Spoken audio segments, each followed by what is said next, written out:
She is a cool person. Alyssa Onofreo, everyone.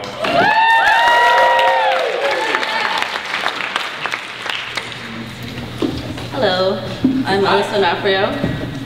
How many Alyssas does it take to change a light bulb?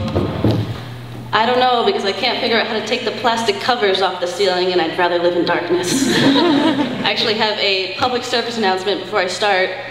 You do not need to put an Obama sticker on a Prius. We get it. Both my parents are dentists, and there are exactly two ways that people react to this when they hear this. The first is, oh my god, you're just like Hermione Granger. And the second is, I've actually had this thing that's been bothering me for a long time. So to the first person I say, wow, you're a nerd. And to the second person I say, Dentes Reparo! I actually worked for my parents for a little while before quickly realizing that dentistry was not for me. So I decided to work at a Hollister instead. That was a lot better. Hollister is an embassy of hell. One day my job was to dust the fake trees. And they gave me a 4-page packet on how to do this, which amounted to, you dust them. I worked in the stockroom, and there are no ladders in the stockroom. So if you want to get anything, you have to climb 20-foot-high shelves that roll around. So one day I was up at the top, and I looked down at the ground, and I was like, I could literally die here. I could fall, hit my head, and die in Hollister. And if I die in Hollister, I will be trapped in hell forever. But I was really excited at first when I got the job because I was like, yes!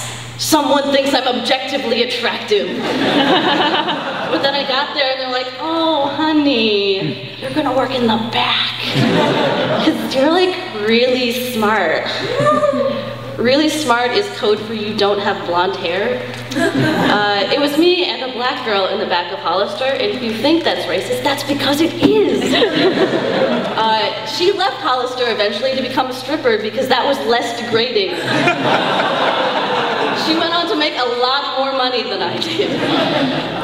But I always said that I wanted to be an artist, so I took a lot of drawing classes in college, and in the drawing classes we use nude models, and sometimes they're male nude models.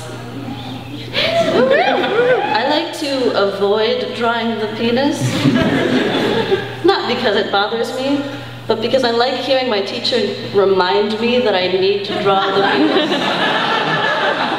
Get to that penis, Alyssa.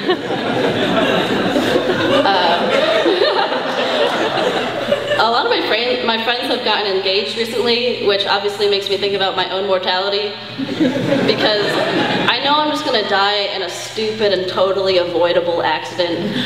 My worst fear is that I will fall up the stairs and then accidentally get curb stomped.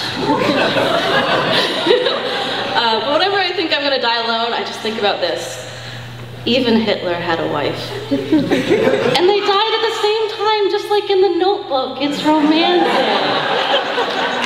In like a Hitler kind of way. I'm at least as lovable as Hitler, right? A man actually told me recently that I'm kind of a fox. And then he chased me out of his yard with a shotgun because I ate all his chickens.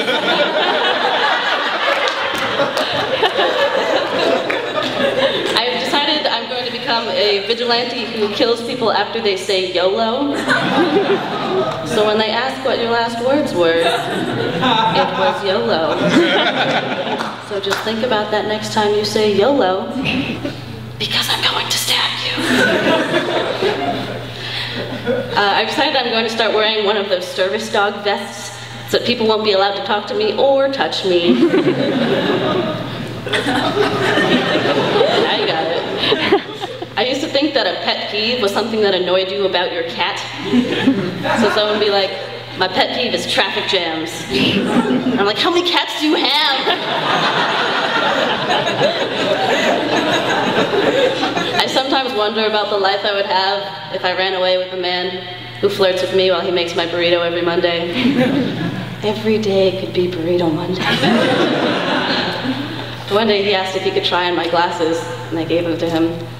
And he asked if they looked good on him. And I said, I can't see you without my glasses. Thank you, I'm Alyssa Onofreo.